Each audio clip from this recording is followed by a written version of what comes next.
the smell of charcoal lighter fluid on a Saturday afternoon. That was the dinner bell nobody had to ring.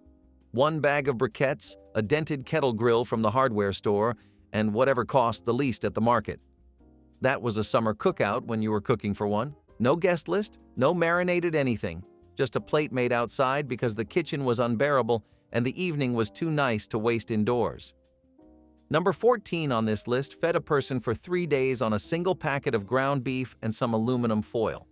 And number 5 is something most people today would walk right past at the butcher, but seniors grilled it every weekend for decades. These were not fancy. They were cheap, honest, and real. Here are the 30 cheapest summer cookout meals seniors use to make alone.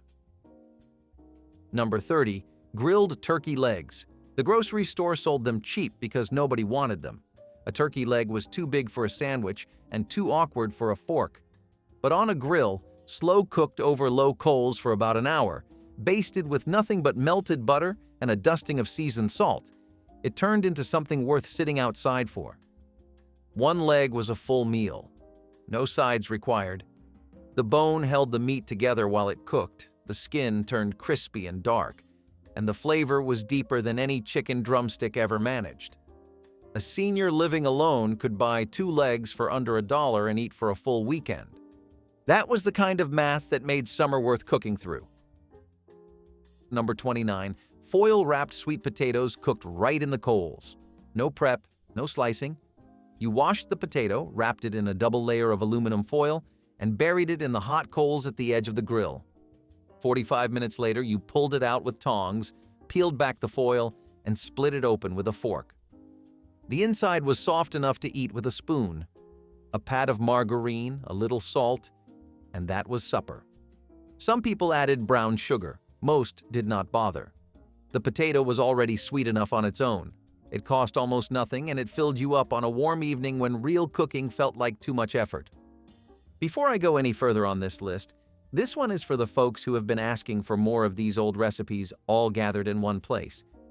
I put together the vintage recipe guide with the best of what I have been sharing on this channel. You can find it on my website, vintagelifestyleusa.com. I am not going to bring it up again. If you want it, it is there. Now, back to the list. Number 28, barbecued chicken wings with hot sauce, straight from the bottle. Wings were the cheapest part of the bird for decades. Butchers practically gave them away. You laid them on the grill over medium coals, turned them every few minutes with a pair of tongs, and once they got that blackened char on the edges, you pulled them off and doused them in Frank's Red Hot or Louisiana brand sauce right there on the plate. No buffalo sauce recipe, no butter mixture, just heat from a bottle. A senior cooking for one could buy a whole bag of wings for next to nothing, grill a dozen of them, and have enough for 2 nights. The bones went straight into the charcoal when you were done, and the whole meal left nothing behind but a greasy paper plate and the smell of smoke in your shirt. Number 27, a tin can of chili heated right on the grate. Hormel or Wolf brand, still in the can with the label peeled off and the lid bent open just enough to let the steam escape. You set it on the coolest corner of the grill while the meat cooked on the hot side. By the time everything else was done, the chili was bubbling. You ate it straight from the can with a spoon and a few saltine crackers on the side. No bowl to wash, no pot to scrub. The whole operation cost about 30 cents, and it was exactly the kind of meal that made perfect sense when you were already outside. The grill was already lit, and there was nobody around to judge the menu. Number 26, smoked sausage links split down the middle and laid flat on the grill. Eckrick or Hilshire Farm, bought in a coil or a pack, sliced into 6-inch pieces and butterflied so the inside hit the grate directly. The fat rendered out and dripped into the coals, and the smoke that came back up gave the meat a second layer of flavor it never had from a skillet. You ate them on white bread with yellow mustard and maybe a slice of raw onion if you had one in the kitchen. A whole ring of smoked sausage cost less than $2 and could stretch across 3 separate cookouts if you portioned it right. It was the kind of protein that needed nothing and delivered everything. Number 25. Grilled catfish fillets seasoned with nothing but lemon, salt, and black pepper. In the South, catfish was cheaper than chicken for most of the 20th century. You could catch it yourself or buy it frozen from the grocery for almost nothing. The trick was a hot grill and a light coat of vegetable oil on the fish so it did not stick. You laid it skin side down, let it cook 4 or 5 minutes, flipped it once, and pulled it off before it dried out. Lemon juice squeezed over the top. Some people dusted it with cornmeal first for a little crunch. A single fillet with a slice of white bread and a glass of sweet tea was a full summer supper that cost less than a can of soda. Number 24. Deviled eggs carried outside on a paper plate. This was not a side dish. For a senior eating alone, a plate of 6 deviled eggs was the whole meal. You boiled the eggs that morning while the kitchen was still cool, chilled them in the refrigerator, halved them, and mixed the yolks with mayonnaise, a little mustard, and a pinch of paprika. You carried the plate outside, sat in the lawn chair next to the grill that was already cooling down from the afternoon, and ate every one without a fork. The yolk filling was rich enough to count as protein and fat in the same bite. No heat required outdoors, no grill time, and no charcoal, just cold eggs and a warm evening and nobody asking for seconds. Number 23. Foil packet green beans with bacon ends. The bacon ends and pieces came in a flat box from the meat case, cheaper than regular sliced bacon because nobody wanted the odd cuts. You tore up a handful of those scraps, tossed them in with a pile of canned green beans drained halfway, added a little salt and a splash of the bean liquid, sealed the whole thing in a foil pouch, and set it on the grill. 20 minutes later, you had something that tasted like it simmered on the stove for an hour. The bacon fat soaked into every bean. It was a vegetable side that doubled as supper if you ate enough of it, and the total cost was less than the bag of charcoal burning underneath it. Number 22. Cookout chili dogs, not the ballpark kind. This was a hot dog grilled until the skin split, dropped into a soft white bun, and topped with leftover chili from a can you heated on the side of the grate. Yellow mustard, diced raw onion. The combination of the smoky charred dog and the warm chili was better than anything you could order at a drive-in, and the total cost was somewhere around 15 cents per dog in the 1970s. A senior cooking alone did not make one. You made 3 because the grill was already going and the chili was already open. The third one always tasted best because by then the buns had gotten warm from sitting near the coals and the chili had thickened at the bottom of the can. Number 21. Barbecued spare ribs rubbed with brown sugar and black pepper. Not baby backs, spare ribs. The full slab from the belly side of the hog, half the price of the loin-cut ribs restaurants favored. You rubbed them down with brown sugar, salt, pepper, and garlic powder the night before, wrapped them in wax paper, and left them in the refrigerator until the next afternoon. Low heat on one side of the grill, ribs on the other, lid closed, 2 hours. No sauce until the last 10 minutes. The brown sugar caramelized into a bark that cracked when you pulled the ribs apart. 1 senior, 1 half slab, 2 meals. The other half went back into the icebox wrapped in foil for tomorrow night, when the whole ritual started over again. Nobody called it a barbecue when there was only 1 chair. A barbecue had guests and potato salad and someone arguing about when to flip the burgers. What a senior did alone in the backyard on a Tuesday evening was something else entirely. It was quieter than cooking inside. The coals took their time. The food took its time. And you sat there with the evening settling in around you, not waiting for anyone to show up, not keeping anything warm for a second plate. It was cooking stripped down to its most honest form. 1 grill, 1 plate. 1 person who still believed that eating outside made the food taste different. And it did. Not because of the smoke or the charcoal, because of the stillness. Number 20. Grilled zucchini pulled straight from the garden that morning. If you had even a small patch of dirt and 1 zucchini plant, you had more squash than you could eat by July. You sliced it lengthwise into thick planks, brushed it with vegetable oil, hit it with salt and pepper, and laid it across the grate for a few minutes per side. The edges charred, the center stayed soft. The whole thing tasted like summer in a way that no grocery store vegetable could match. A senior growing a backyard garden did not buy produce in the summer months. The garden fed the grill, and the grill fed the person sitting beside it. By September, you were almost glad to see the last one go, but in early July, there was nothing better on a plate. Number 19, charcoal steak tips soaked overnight in Worcestershire sauce. This was the working person's steak dinner. You did not buy a porterhouse or a New York strip. You bought whatever the butcher labeled as stew meat or sirloin tips, the odd cuts from the round that were too small or too irregular to sell as a proper steak. They cost a fraction of the price. The night before, you dropped them in a shallow bowl with enough Worcestershire to cover every piece, added a few shakes of garlic powder and a grind of black pepper, and put the whole thing in the refrigerator with a plate pressed on top. By the next afternoon, the sauce had done all the tenderizing that an expensive cut would have done on its own. You skewered them if you had wooden skewers soaking in water. If you did not, you laid them directly on the grate and watched them carefully because small, irregular pieces cook fast. 3 to 4 minutes per side over hot coals. The Worcestershire gave them a dark, almost lacquered surface that tasted richer than anything a steakhouse charged $12 for.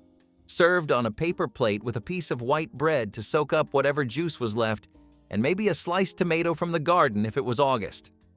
The reason steak tips mattered was not just the price, it was the principle. A senior living alone did not stop eating steak.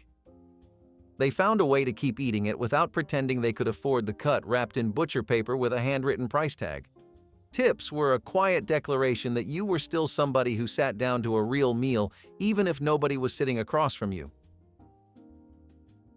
Number 18, cold watermelon slices as the entire supper. Nobody said it out loud, but on the hottest nights in July and August, a quarter of a cold watermelon from the refrigerator was dinner. You cut it into wedges, sat outside in the lawn chair, and ate it over the grass so the juice dripped onto the ground instead of the kitchen floor. No plate, no utensils. You ate until you were full, wrapped the rest in plastic, and put it back. A whole watermelon cost less than $1 at the roadside stand and lasted 3 or 4 suppers. It was the cheapest meal of the entire summer, and nobody who ate it on a hot night with bare feet in the grass ever felt like they were going without. Number 17, foil packet cabbage wedges with butter and black pepper. You cut a head of cabbage into thick wedges, keeping the core intact so the leaves held together, laid each wedge on a sheet of foil, dropped a pat of butter on top, hit it with salt and pepper, and sealed it tight. 15 to 20 minutes on the grill, and the cabbage turned soft and slightly sweet with brown edges where the butter caramelized against the foil. A whole head of cabbage cost next to nothing. One head made 4 wedges, which meant 4 meals for a person eating alone. The butter was the most expensive ingredient in the packet, and even that came from a tub of country crock that lasted the whole month sitting on the refrigerator door. Number 16, barbecued neck bones slow cooked on the grill. Pork neck bones sat in the bottom of the meat case, priced so low it barely registered on the receipt. Most people walked right past them. But a senior who knew what they were doing bought a pound, seasoned them heavy with salt, pepper, onion powder, and a splash of vinegar, and let them cook low and slow on the cool side of the grill for 90 minutes. The meat between the bones turned soft and rich and fell apart when you picked it up. You ate them with your hands over a sheet of newspaper. There was not much meat on each bone, but the flavor was concentrated in a way that no pork chop could compete with. Number 15, grilled peach halves with a scoop of vanilla ice cream. This was the cookout dessert that doubled as a meal when nobody was watching. You cut a ripe peach in half, pulled out the pit, laid each half cut side down on a hot grill for about 3 minutes until the sugars caramelized and the grate left dark lines across the flesh. Then you flipped them, dropped a scoop of store-brand vanilla ice cream right into the hollow, and ate it before it melted. 2 peach halves with ice cream was more filling than it sounded. Peaches cost almost nothing in season, especially from a roadside stand. The grill turned plain fruit into something that tasted deliberate. Nobody called it dessert. It was just the way the evening ended when peaches were in season and the coals were still warm. Everything about cooking for one was a negotiation with waste. You could not buy a pack of 8 buns when you only needed 2. You could not buy a bag of charcoal for one cookout without it sitting in the garage half empty until September.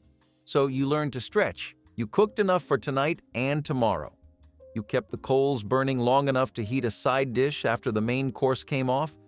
You wrapped everything in foil because it kept food warm, kept it clean, and used no dishes. The grill became more than a cooking surface. It became a system, a single-person economy built around fire, aluminum, and whatever was marked down at the store. Nobody wrote a book about it, but the math worked every single time. Number 14, the tinfoil dinner packet. This was the cheapest, most complete meal a grill ever produced.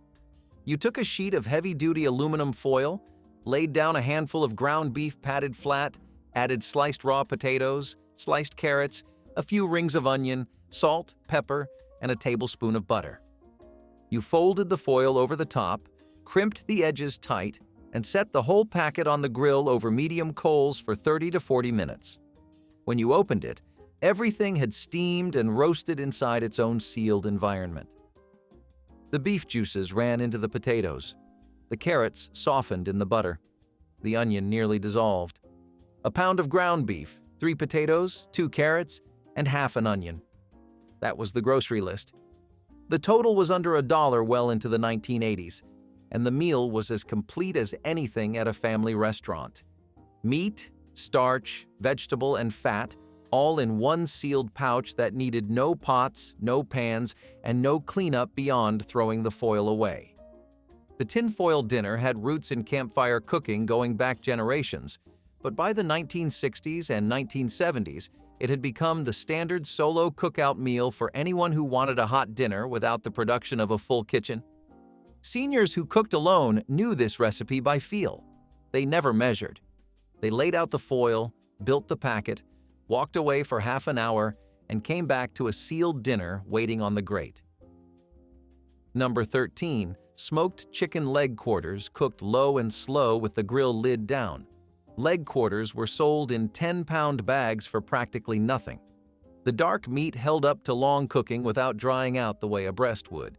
You seasoned them with salt, pepper, garlic powder, and paprika, then set them on the cool side of the grill with the coals banked to one end. Lid down. Vent cracked. An hour later, the skin had gone from pale to deep mahogany, and the meat pulled clean from the bone. One leg quarter was a full meal. You could eat it hot off the grill or cold from the refrigerator the next day, and it tasted just as good either way. The other 3 went into the icebox for the rest of the week. Number 12, grilled banana peppers stuffed with cream cheese. You bought a bag of banana peppers for almost nothing at the farmer's market or picked them from your own garden, sliced each one open along the side, scraped out the seeds, and packed the hollow with cream cheese from a block. Some people mixed in a little shredded cheddar or garlic salt. You set them on the grill over medium heat until the skin blistered and the cheese turned soft at the edges. The mild heat of the pepper against the cool richness of the cream cheese made people stop chewing for a second just to register what they were tasting. 4 or 5 of those peppers laid out on a plate with a piece of bread alongside was a full summer supper. Number 11, barbecued brisket end cuts. The flat of the brisket was the expensive part. The point end, the fatty, irregular piece that tapered off, was sold separately at a steep discount because it did not slice clean for deli trays. That was the piece a senior bought. You rubbed it with salt, pepper, and a little chili powder, set it on the far side of the grill from the coals, and let it go for 3 or 4 hours with the lid closed, adding charcoal every 45 minutes. The fat rendered slowly through the meat. By the time it was done, the point had shrunk by a third, but what remained was tender enough to pull apart with your fingers. You ate it on plain white bread. The smoke did all the work. Number 10, cold cucumber and onion salad in vinegar. 3 cucumbers from the garden or the clearance bin, 1 white onion, white vinegar, a pinch of sugar, salt, and black pepper. You sliced everything thin, tossed it in a bowl, poured the vinegar over the top, and let it sit in the refrigerator for at least an hour. On a night when the temperature stayed above 90 well past sundown, this was supper. Cold, crisp, sharp, and filling enough with a few crackers alongside. The vinegar cut through the heat. The onion woke you up. And the cucumbers, when they came from your own backyard, cost exactly nothing. You could make a fresh batch every other day and never spend a dime as long as the vines kept producing. The backyard grill was never really about flavor. It was about temperature. In a house with no central air, the kitchen in July was the last place anyone wanted to stand for an hour. The stove turned the whole room into something close to unbearable. The oven was worse. So the grill moved dinner outside, where the heat rose into the open sky instead of settling into the walls. Seniors who lived alone did not have someone to take a turn at the stove. If they wanted a hot meal, they made it themselves, and in the summer, that meant the grill. It was not a luxury. It was not a weekend hobby. It was the only way to cook dinner without punishing yourself for wanting to eat. That distinction mattered more than any recipe. Number 9. Whole bluegill grilled right over the coals. If you lived near a pond or a creek, bluegill was free protein. You caught 3 or 4 in an hour with a bobber and a worm, cleaned them on a board in the yard, and laid them whole on a well-oiled grate. Salt and pepper inside and out. Maybe a squeeze of lemon. 5 minutes per side, and the skin crisped while the meat stayed flaky and moist. Bluegill was too small and bony for most people to bother with, which is exactly why it was always available. A senior with a cane pole and some patience never had to buy protein in the summer. The pond was the one grocery store that never charged a cent and never closed for the season. Number 8. Grilled yellow summer squash rounds. You sliced them into thick coins, about ½ an inch each, tossed them with oil and salt, and spread them across the grate. 3 minutes per side. The cut surfaces caramelized against the hot metal, and the centers stayed tender without going mushy. Yellow squash grew faster than anyone could eat it. By August, gardeners left bags of it on neighbors' porches just to clear the surplus. For a senior eating alone, that surplus meant weeks of free vegetable suppers cooked alongside whatever else was on the grill. It was the most generous plant in the garden, and the grill was the best thing that ever happened to it. You could eat grilled squash rounds every night for a month and never get bored if you varied the seasoning. Number 7. Hot dogs charred black over an open flame. Not grilled gently, not rotated carefully. These were hot dogs held over the coals on a bent wire hanger or a long fork until the casing split and the outside turned black in spots and the fat bubbled through the cracks. You ate them on a white bread fold because the buns ran out 2 days ago. Yellow mustard, that was it. The char gave the dog a smokiness no boiled or pan-fried version could touch. A pack of 8 cost less than $1 for decades, and a senior eating alone stretched that pack across 4 meals. Nobody grilled just one. The first was for hunger. The second was because the fire was still going and the mustard was already out. Number 6. Foil packet new potatoes with butter and salt. Small red potatoes or new potatoes from the garden, washed but not peeled, quartered and tossed with a generous pat of butter, a heavy shake of salt, and black pepper. Sealed in foil and set on the grill for about 20 minutes. When you opened the packet, the potatoes were soft and golden where the butter pooled, and the skins had a slight chew to them. It was the simplest possible version of a cooked potato, and it tasted better than anything from the oven because the foil trapped the steam and the butter all at once. One packet was the whole meal on nights when nothing else sounded good. Just potatoes, butter, salt, and fire. You did not need anything more complicated than that. Number 5. Barbecued chicken gizzards threaded on a skewer. Most grocery stores kept a container of gizzards in the meat case, priced at almost nothing per pound because the demand was close to zero outside the Deep South. But anyone who grew up eating them knew. You boiled the gizzards for about an hour first to tenderize them, drained them, skewered them on a stick, brushed them with barbecue sauce, and grilled them over hot coals until the sauce got sticky and dark. The texture was firm and chewy in a way no other cut of chicken could replicate. The flavor was concentrated, almost rich but clean. A pound fed a person twice. The butcher practically gave them away, and the seniors who bought them never had to explain that choice to anyone. Number 4. A cold plate of sliced tomatoes and raw onion rings with saltine crackers. This was the meal that looked like a side dish to everyone else, but was dinner for the person who grew the tomatoes. A vine-ripe tomato from the garden, still warm from the afternoon sun, sliced thick on a plate. A few rings of white onion across the top. Salt, pepper, a stack of saltines on the side. You ate the tomato slices on the crackers like open-faced sandwiches, and the juice ran across the plate and softened whatever cracker you had not picked up yet. It required no grill, no heat, no effort.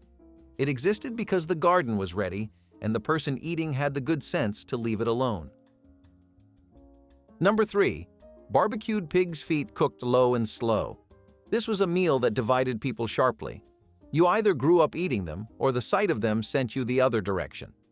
Pig's feet were one of the cheapest cuts at any grocery store, sold in plastic-wrapped trays for almost nothing. You parboiled them first to render some of the fat, then set them on the cool side of the grill, brushed them with a thick coat of barbecue sauce, and let them go with the lid closed for about 2 hours. The collagen broke down into gelatin. The meat between the joints turned rich and soft. The sauce baked on in layers. A person eating alone did not have to justify this to a squeamish spouse or a picky grandchild. They cooked what they liked and ate it in peace. Number 2. Thick sliced pork belly smoked over hickory chips on the backyard grill. Before pork belly became a restaurant trend and the price tripled, it sat in the meat case unclaimed and affordable. A senior who recognized it bought a slab, sliced it into half-inch strips, seasoned it with nothing but salt and coarse black pepper, and laid it on the grill over a handful of soaked hickory chips with the vents nearly closed. An hour later, the fat had rendered almost translucent, the edges crisped, and the smoke had turned each strip into something deeper and richer than bacon. 2 or 3 slices on white bread with a smear of yellow mustard was a sandwich that cost almost nothing and tasted like it belonged somewhere expensive. Number 1. One-pot stew cooked right on the grill over dying charcoal. This was not a recipe. This was a system. You took whatever was left in the refrigerator at the end of the week, cut it into pieces, dropped it into a heavy pot, added water or a little broth, and set it on the grill over the last of the coals that were already burning down from whatever you grilled earlier. Potatoes, onion, a carrot, a scrap of leftover meat, whatever was about to turn. The grill did the rest. Low heat, slow simmer, and by the time the coals turned to ash, the stew was done. You ladled out one bowl, covered the rest, and carried the pot inside for tomorrow. It was the last meal of the week made from the last of everything, and it was the one that proved, more than any rack of ribs or any steak, that a person cooking alone was still feeding someone who mattered. That someone was themselves. Number 17. Ground beef stroganoff. The original used tenderloin and sour cream and cost a fortune, but the 1970s home version used a pound of hamburger, a packet of Lipton onion soup mix, a can of cream of mushroom soup, and a container of sour cream stirred in at the end. Served over egg noodles, it made people think you had done something special. Betty Crocker published this version in 1969, and it landed in church cookbooks and PTA recipe collections for the next 15 years. It was fast enough to be worth the stovetop heat on a summer night, and it stretched 1 pound of beef across 4 plates. When the 1990s arrived with their obsession with fresh ingredients, this became something people were embarrassed to admit they still made. Number 19. Watermelon rind pickles. Every summer, after the family ate the red flesh of the watermelon, the rinds went into a pot. Not the hard green skin, but the pale white layer between the green and the red. You peeled the outer skin, cut the white part into cubes, and soaked them in salt water overnight. The next morning, you drained them, boiled them until tender, then simmered them in a syrup of white vinegar, sugar, cinnamon sticks, whole cloves, and a few slices of ginger root. The kitchen smelled like a holiday in July. You packed the pickles into mason jars while the syrup was still hot, sealed the lids, and listened for the pop that told you the vacuum had taken. A single large watermelon produced enough rind to fill 4 or 5 pint jars, and a family that went through 3 melons in a good summer had a shelf stocked by September. Women traded jars at church. They brought them to picnics as a side nobody expected, and that sweet vinegar crunch next to cold fried chicken stayed in your memory for decades. Most women learned the recipe standing next to their mothers at the stove, watching the syrup darken, pressing a cube with a fork to check if it had gone translucent. Nobody timed it. You learned by watching. The practice reached back to a time when throwing away a watermelon rind felt the same as throwing away food, which in rural Alabama or the Carolina Lowcountry in the 1930s was something a family could not afford. Today, a jar at a farmer's market runs $8 or $9, but the tradition of saving your own rinds and filling your own jars on a slow July afternoon has mostly gone quiet. Ritz Cracker Mock Apple Pie was a clever Depression-era trick that lingered in kitchens for decades because it astonished people with its flavor.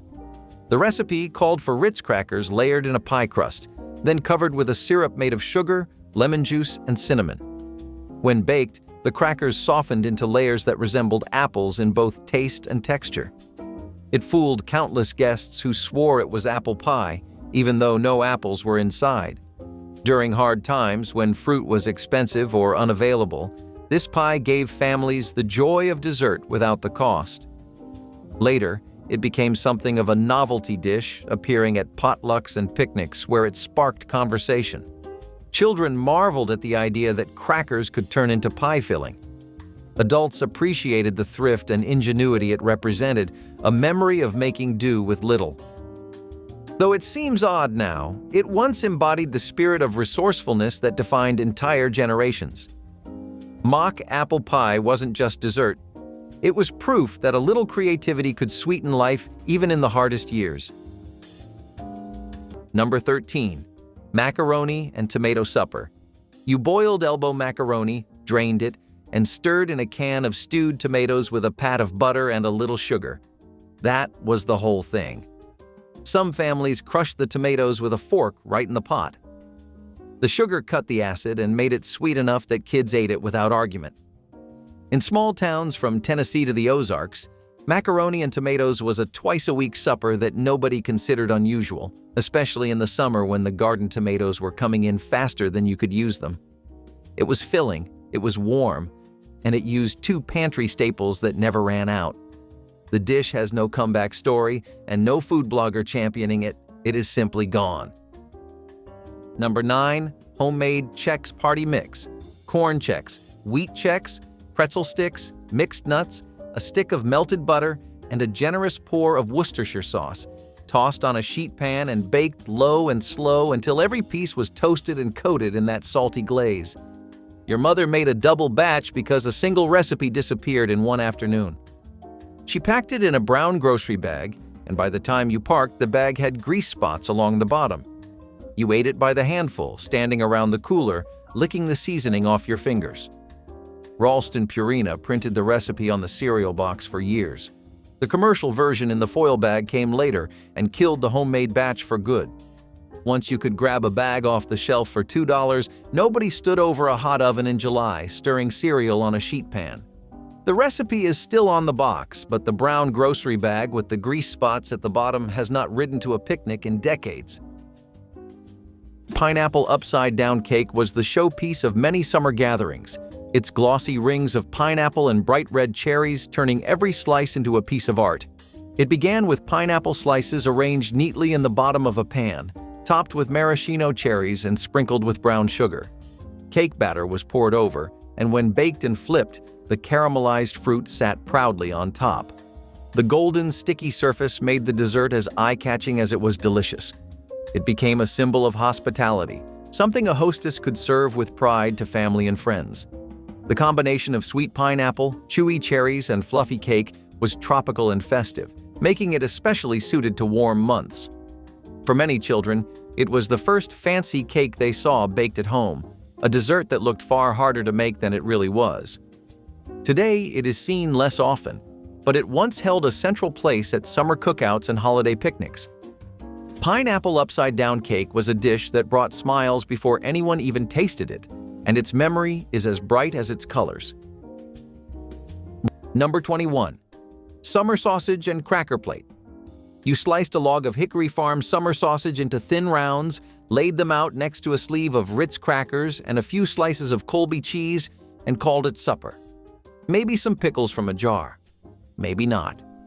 Hickory Farm sold gift boxes around Christmas, but the sausage itself sat in grocery stores year-round, and families leaned on it hard during hot weather when nobody wanted to stand near a stove.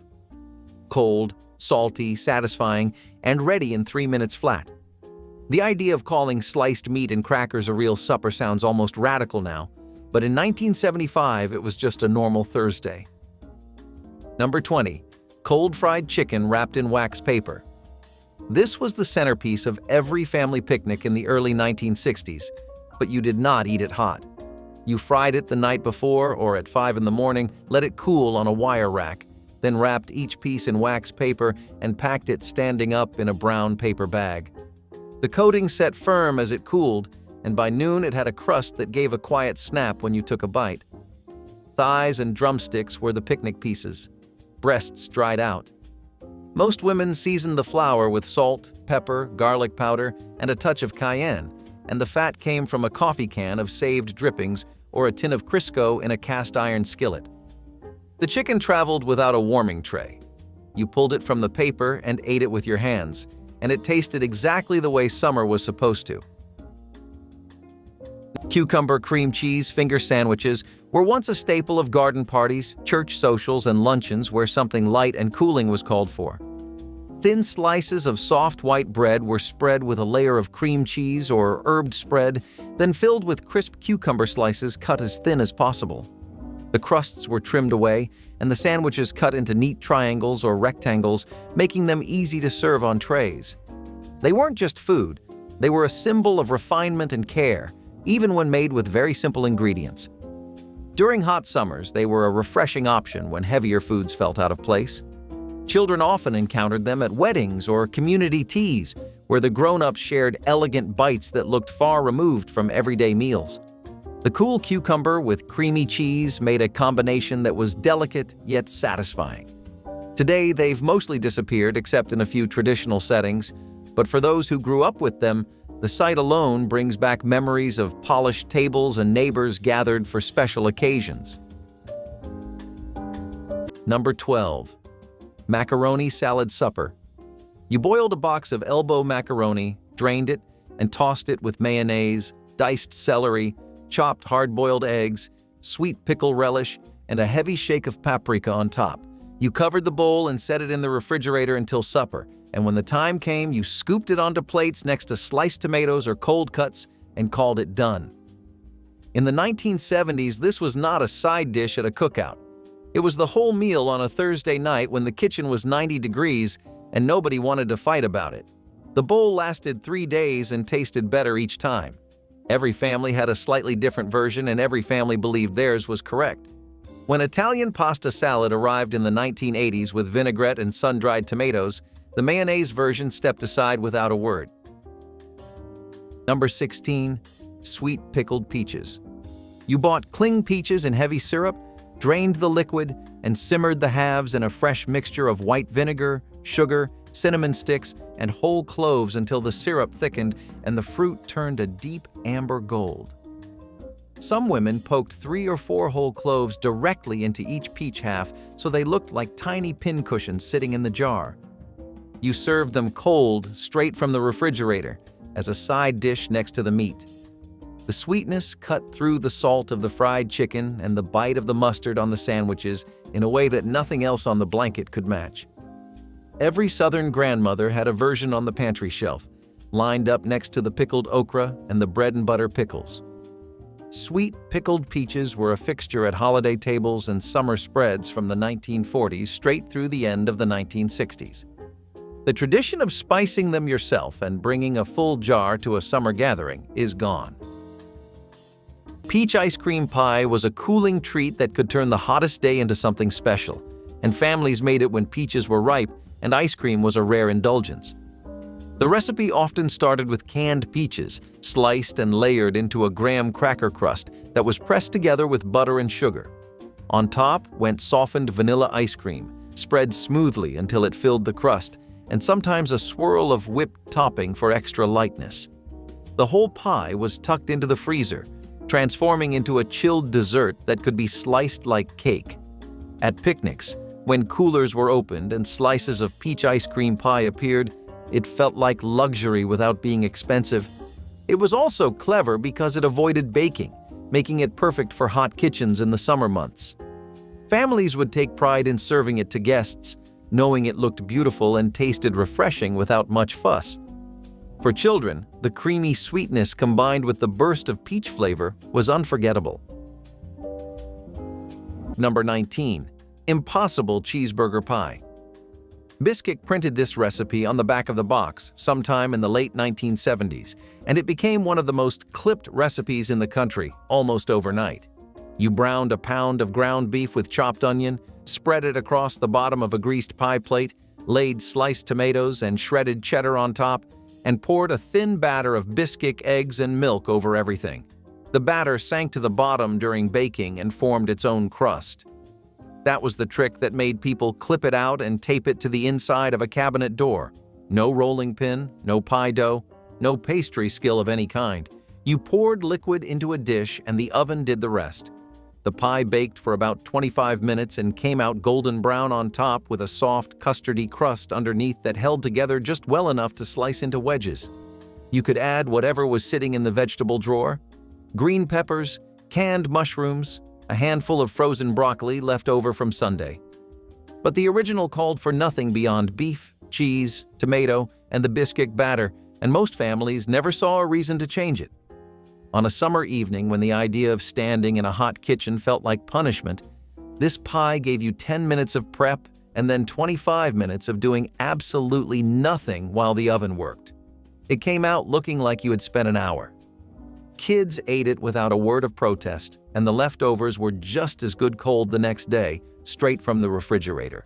Bisquick eventually rotated the recipe off the box, and the families who never saw it there never learned it existed. Number 15. Congealed fruit salad. This was Jell-O with intentions. You dissolved a box of lime or strawberry gelatin in boiling water, let it cool slightly, stirred in a can of fruit cocktail, poured it into a ring mold or a rectangular baking dish, and refrigerated it overnight until it set completely solid. The fruit hung suspended in the colored gelatin like ornaments trapped in stained glass. Some versions included cottage cheese folded in for body. Others had a layer of whipped cream spread on top just before serving. You unmolded it onto a plate lined with crisp lettuce leaves and carried it to the picnic under plastic wrap pressed tight against the surface so it would not sweat in the car. It jiggled when someone walked past the blanket, and every child at the gathering stared at it like a science experiment they were not allowed to touch. Congealed salad confused outsiders and delighted the people who grew up eating it, and its disappearance from picnic blankets and potluck tables left a gap that grocery store fruit trays never quite filled. There was a time when a picnic was not a casual decision. It was a production. Someone fried the chicken, someone boiled the eggs, someone made the Jell-O the night before and prayed the mold would release clean. The cooler had to be packed in the right order, heavy on the bottom, fragile dishes wedged between towels. The car smelled like fried food and vinegar by the time you reached the park. And when everything was laid on that blanket, you saw the full output of a kitchen that had been running since before sunrise. It was one family deciding that a Saturday afternoon outdoors was worth 6 hours of work. That decision is what gave the food its meaning. Pickled watermelon. Rind turned what was usually thrown away into something treasured at summer tables. Families cut away the green skin and used the pale white rind, slicing it into pieces that were simmered in a vinegar and sugar brine with spices like cinnamon or cloves. The result was a tangy, sweet-sour pickle that added brightness to heavy meals. It was served alongside barbecue, fried chicken, or beans, offering a sharp contrast to the richness of those foods. The recipe was born out of thrift, ensuring nothing went to waste, but it became beloved for its unique taste. Many children remember tasting it at grandparents' houses, curious about eating part of the fruit they never thought of as edible. Jars of pickled rind filled pantry shelves, glowing with golden syrup and spices. Today, it has largely vanished from modern cooking, but those who had it remember its crisp bite and unusual sweetness. It symbolized a time when families stretched food as far as possible, creating treats from scraps. Pickled watermelon rind was proof that thrift could become tradition, and tradition could taste like summer. Number 9. Hot dog and bean skillet. You sliced 4 or 5 hot dogs, dumped them into a skillet with a large can of pork and beans, added a squirt of yellow mustard and a spoonful of brown sugar, and heated the whole thing until it bubbled. You ate it straight from the pan with a piece of white bread to soak up the sauce. This was the default summer supper for families with kids who refused to eat anything that looked complicated. No special ingredients, no advanced planning, no plates required if you were eating out on the porch while the lightning bugs came up. The meal existed to feed people quickly and cheaply, and it did that job as well as anything else on this entire list. Back to the list. Number 23. Stuffed celery sticks. You washed the stalks, cut them into 3-inch pieces, and filled the groove with cream cheese mixed with chopped green olives and a shake of paprika. Some families used peanut butter for the children and the olive mixture for the adults. The whole tray went into the refrigerator overnight so the filling would set, and by the time you spread the blanket at the park, they snapped clean when you bit in. Celery on its own was a hard sell for most children in 1964, but the filling turned it from a vegetable into something closer to a snack. You would be hard-pressed to find anyone under 50 today who has stuffed a celery stick on purpose. Number 22. Olive loaf sandwiches. Olive loaf was a processed lunch meat sold at the deli counter with whole pimiento-stuffed green olives pressed into every slice. You could see the circles running through it like polka dots on a summer dress. A sandwich was bread, yellow mustard, and 3 slices straight from the butcher paper. Nothing else on it. Oscar Mayer and Eckrich both made a version, and every small-town deli sliced it fresh on Saturday morning. The taste was salty and faintly smoky with a briny bite from the olives, and the texture landed somewhere between bologna and a thick, cold salami. Children either loved it or refused to touch it. There was no middle ground with olive loaf. It held on through the 1970s, but the deli case slowly replaced it with turkey breast and roast beef, and that strange pink meat with the green circles baked in quietly faded from the counter and from memory. Cornbread salad was the kind of layered dish that surprised people with how hearty and colorful it turned out. It started with leftover cornbread crumbled into a bowl or dish, then layered with beans, bell peppers, onions, tomatoes, and shredded cheese. Each layer was carefully spread so that when served, the salad looked like a trifle, only savory instead of sweet. A creamy dressing, often made with mayonnaise or sour cream, was spooned over the top to hold everything together. It was a popular dish for potlucks because it looked impressive, fed many, and used up ingredients that were already on hand. Families passed recipes down through cookbooks or word of mouth, each version a little different depending on the pantry. It carried the taste of the South, where cornbread was already a staple, and turned it into something festive enough for gatherings. For some, the flavor combination of crumbly bread, crisp vegetables, and creamy topping became the taste of summer get-togethers. Though it has slipped away from most tables, it once represented the creativity of homemakers making something new from familiar staples. Number 16. Vienna sausage plate. You peeled back the lid of a small flat can, tipped the stubby little sausages onto a plate, and ate them cold with saltine crackers and a squirt of yellow mustard. That was supper on a July evening when nobody had the will to cook, and the next grocery run was still 2 days away. Armour and Libby's sold millions of those cans through the 1970s, and they sat in the back of every pantry like an emergency ration for the night when all planning fell apart. Kids ate them with their fingers on the back porch. Fathers ate them standing at the counter. The sausages were salty and soft, and nobody pretended they were good. They were available, and on the right kind of summer night, available was the only qualification that mattered. The can is still on the shelf today, but the supper built around it has vanished entirely. Number 21. Ambrosia salad. Mandarin orange segments, pineapple chunks, shredded coconut, miniature marshmallows, and sour cream stirred together and chilled overnight until the flavors bled into each other. Some families added sliced bananas right before serving so they would not brown. Others folded in pecans, but the base was always citrus and coconut held together with something cold and creamy. You brought it to the park in a Tupperware bowl with the lid pressed tight, and it sat next to the fried chicken like it belonged there. The name meant food of the gods, and most grandmothers treated it exactly that way. It showed up at nearly every potluck and summer spread from East Texas to the Carolinas through the entire decade. It fell out of favor when marshmallows in a salad started to sound strange to younger cooks, but for a whole generation, ambrosia was as central to a gathering as the blanket you sat on. The economics of a 1960s picnic were invisible to anyone eating on that blanket. Nobody called it meal planning. Nobody wrote a budget on the back of an envelope. But every dish was built around the same quiet math. Feed the family on what you already had, waste nothing, and make it look like abundance. The cream cheese stretched the fruit. The bread stretched the meat. The gelatin stretched everything because it was cheap and a mold made it look like effort. These were not recipes from having too much. They came from knowing exactly how far one grocery run could stretch in July, when the electric bill doubled and the garden tomatoes were still green on the vine. Chilled beet and onion salad was a simple dish that delivered bright color and sharp flavor to summer tables. Sliced beets, either fresh or canned, were marinated with thinly sliced onions in a vinegar dressing. The result was tangy and slightly sweet, the onions softening in the liquid while the beets kept their earthy taste. It was easy to prepare ahead of time, making it popular for picnics, cookouts, and reunions where dishes needed to be portable.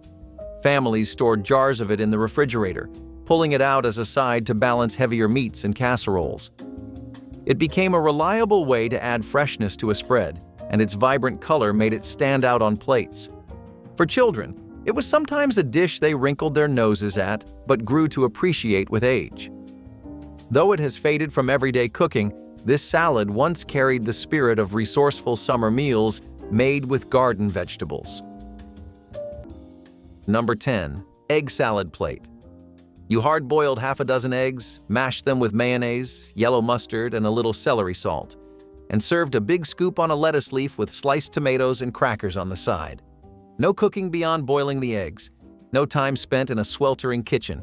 Churches and diners and cafeterias all served egg salad plates as a complete meal, and nobody questioned whether it counted as real food. It was protein, it was cold, and you could make enough for a family in about 10 minutes. The idea of serving egg salad as a full summer supper died so quietly that I do not think anyone even noticed the moment it was gone. Number 18. The cheese ball rolled in pecans. 1 block of cream cheese, a cup of shredded sharp cheddar, a splash of Worcestershire sauce, and a dusting of onion powder mixed together and shaped into a ball with wet hands. You rolled it in finely chopped pecans until the outside was covered, wrapped it in plastic, and chilled it until firm.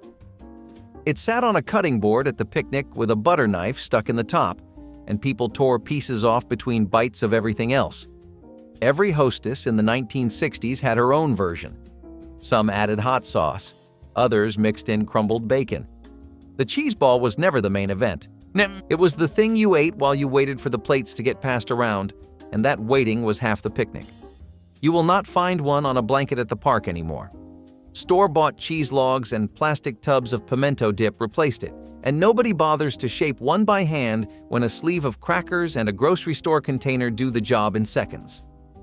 The homemade cheese ball left when the women who rolled them stopped being invited to make the spread. Frozen strawberry pretzel dessert was one of those dishes that could stop a potluck table in its tracks because it combined sweet, salty, creamy, and crunchy in one bite. The base was a crust of crushed pretzels mixed with butter and sugar, baked until crisp. On top of that went a cream cheese and whipped topping layer, smooth and tangy. The final layer was strawberries mixed with gelatin, poured over and chilled until firm. Slices revealed the red fruit against white filling and brown crust, making it as pretty as it was delicious.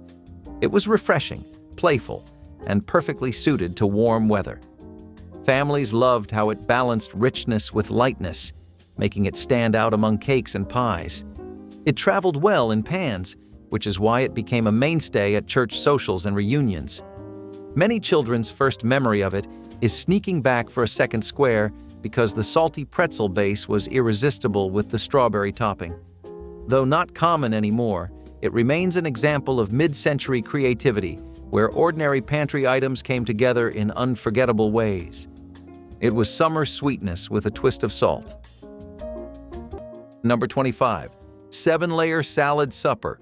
You layered iceberg lettuce, frozen peas, chopped celery, sliced hard-boiled eggs, crumbled bacon, shredded cheddar, and a thick blanket of mayonnaise in a clear glass bowl. You covered it with plastic wrap and let it sit in the refrigerator overnight. By morning, the mayonnaise had soaked down through every layer and turned the whole thing into something you could nearly cut with a spoon. Plenty of families served this as the entire meal on a hot Wednesday night, with nothing but a few slices of bread on the side. The glass bowl was half the appeal because you could see every single layer from the outside. It made the whole table look like a party. Number 10. Lemon icebox pie. 1 can of sweetened condensed milk, the juice of 3 lemons, and a tub of whipped topping folded together and poured into a graham cracker crust. No baking. You stirred the filling, scraped it into the crust, and set it in the freezer for 4 hours. The acid in the lemon juice thickened everything without heat, which meant you could make a pie in July without turning on the oven. It came out firm enough to slice but soft enough to eat with a fork by the time you reached the park. Tart, cold, and so simple that a 12-year-old could pull it off alone. The icebox pie disappeared when kitchens stopped having iceboxes and dessert tables started expecting something from a bakery box. A lemon bar or a key lime cheesecake replaced it on the spread, and the woman who used to bring the icebox pie stopped making it because nobody asked for it anymore. The simplest summer dessert lost its seat at the picnic to something with a receipt attached. Cabbage and ramen slaw was a crunchy, colorful dish that first made its way into American kitchens in the 1980s, when ramen noodles became cheap and widely available. Shredded cabbage was tossed with broken dry ramen noodles, sunflower seeds, green onions, and a sesame-flavored dressing. The noodles softened slightly while keeping some crunch, creating a texture that felt new and exciting. It became a popular dish for potlucks because it was affordable, easy to make, and different from the usual mayonnaise-based salads. Families loved how the nutty dressing paired with the crisp cabbage, and it often disappeared quickly at gatherings. Children sometimes picked out the noodles first, treating them like a snack, while adults praised the freshness of the whole dish. It represented the era's willingness to experiment with pantry staples and international flavors in simple ways. Though it doesn't appear as often today, it remains a nostalgic memory for those who remember their mothers or aunts making it for summer reunions. Cabbage and ramen slaw was a symbol of creativity in an age of convenience. Number 18. Creamed tuna on toast. You made a white sauce in a saucepan from butter, flour, and milk, stirred in a drained can of tuna and a handful of frozen peas, and spooned the whole thing over toast. Some families called it tuna on toast. Some just called it Tuesday. The frozen peas gave it color and something green so nobody had to pretend the meal was balanced. You could have this on the table in 12 minutes on a summer evening using nothing but pantry staples. The dish disappeared so completely that most people under 50 have never heard of it. And that is a real loss, because it was honest food that filled you up and never once tried to be something it was not. Number 12. Sardine sandwiches. A can of sardines packed in oil, drained and mashed onto bread with a fork, topped with a thin slice of raw onion and a squeeze of yellow mustard. Some men added a few drops of hot sauce. Others ate them plain with nothing but the fish and the bread. Sardine sandwiches were a working man's picnic food, cheap and dense and rich enough in protein to carry you through an afternoon of fishing or horseshoes at the park. The cans needed no ice and no refrigeration. The bread came from the bag. The whole thing took less than a minute to put together, and you ate it standing because sardines were not a food anyone lingered over. They smelled strong, tasted stronger, and divided every gathering into 2 firm camps: people who grew up eating them and people who stayed upwind of the blanket. The camps have not changed in 60 years.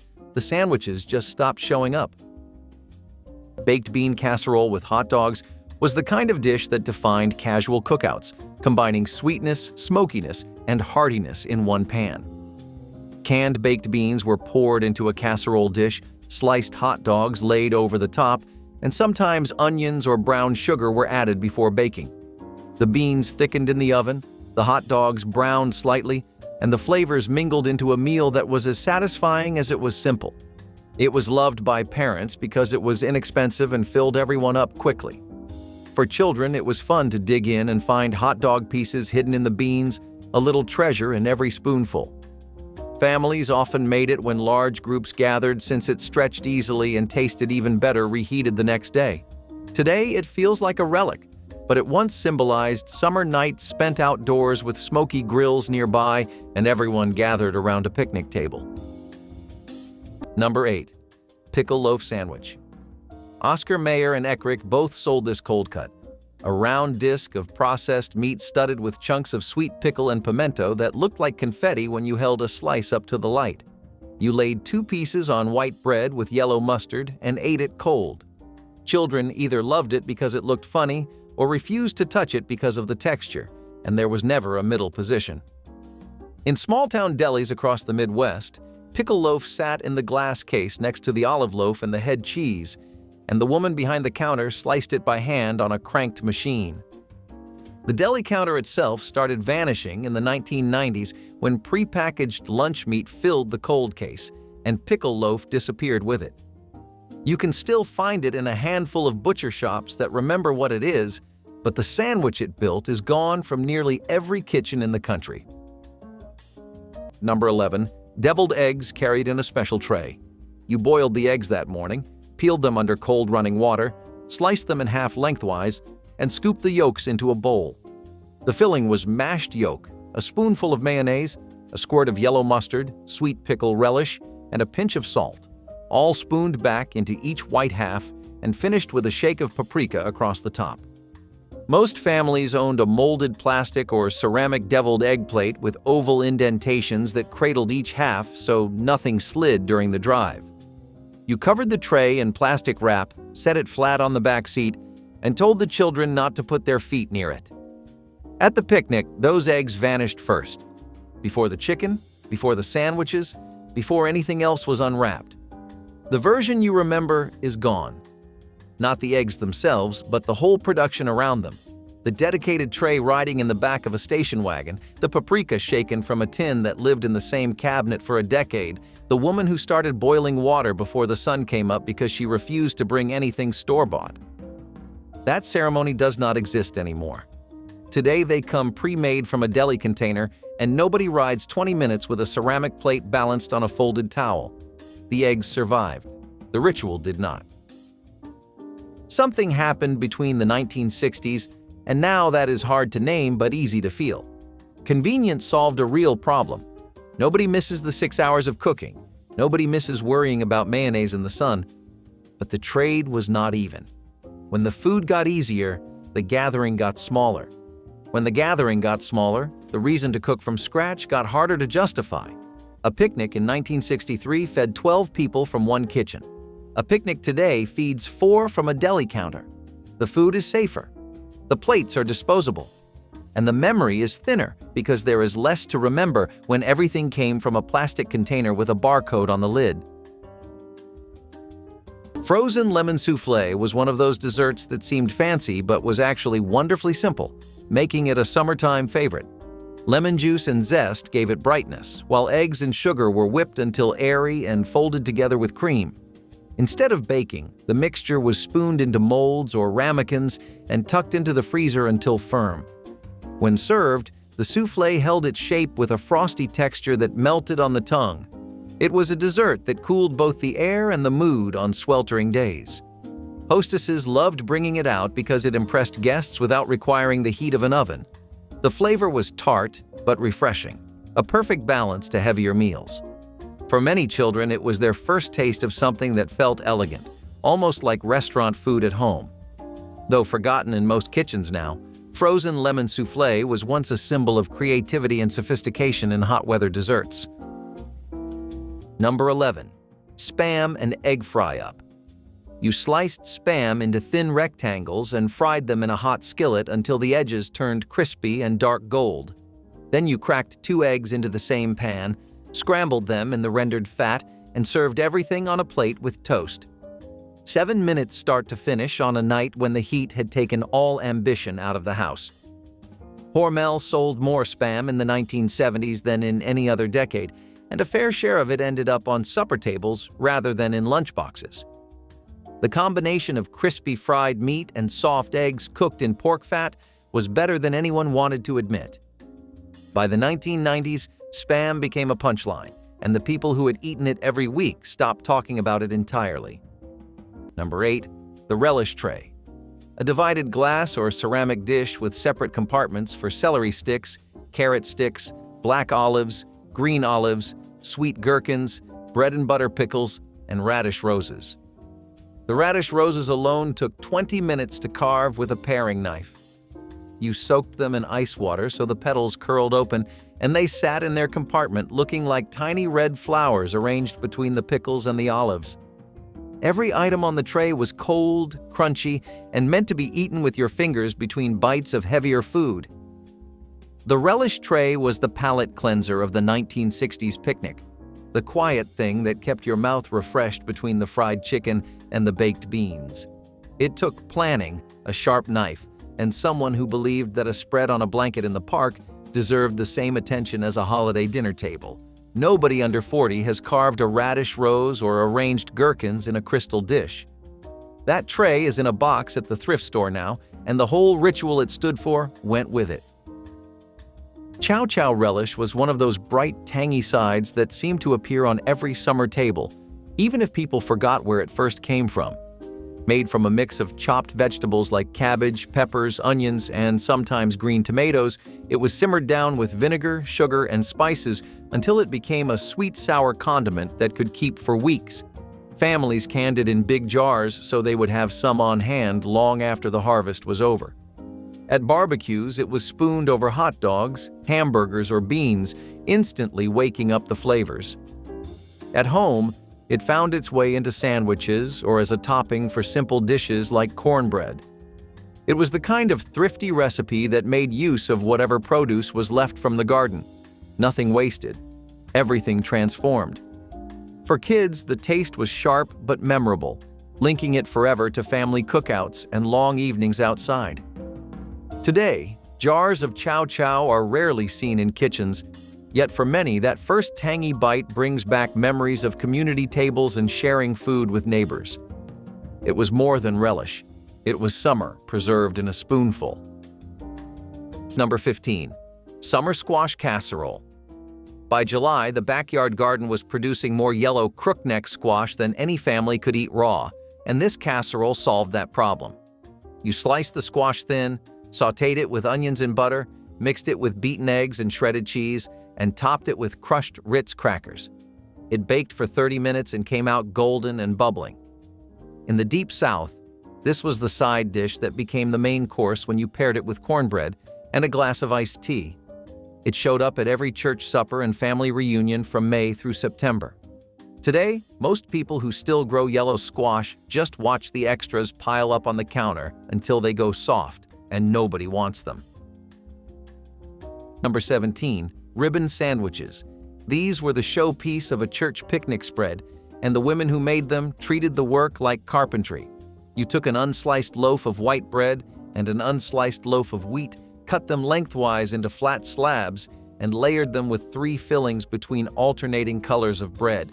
Cream cheese with chopped olives on one layer, a smooth ham spread on the next, softened butter with watercress on the third.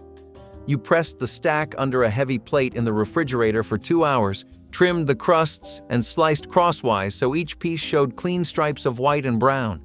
The result looked like a magazine photograph. Ribbon sandwiches required time, a serrated knife, and a steady hand. That is why they disappeared when the women who made them stopped hosting. Bologna salad sandwich spread may not sound glamorous, but it was once a trusted standby for quick summer lunches, especially when budgets were tight. Bologna was inexpensive and widely available, and families stretched it further by grinding it up and mixing it with mayonnaise, chopped pickles, and sometimes mustard or onions. The result was a creamy, tangy spread that was spooned generously between slices of white bread or onto crackers for gatherings. It showed up at picnics because it could be made ahead and chilled, ready to feed a crowd without much trouble. The taste was simple but comforting, reminding people of lunchboxes, roadside stops, and family reunions. It also symbolized thrift, proving that even the most basic meat could become something worth sharing when dressed up with common pantry staples. Many children grew up with the memory of opening lunch bags to find these sandwiches wrapped in wax paper, a reminder of a parent's care. Pick one meal from this list and make it this week. Not next month, this week. Light the grill, cook for yourself, and sit outside while you eat it. Try the tinfoil dinner if you want something complete. Try the grilled peach halves if you want something you forgot you loved. Leave a comment and tell me which of these meals you used to make alone on a summer evening. If this is your first time here, hit subscribe. I am not done with these lists. Not even close.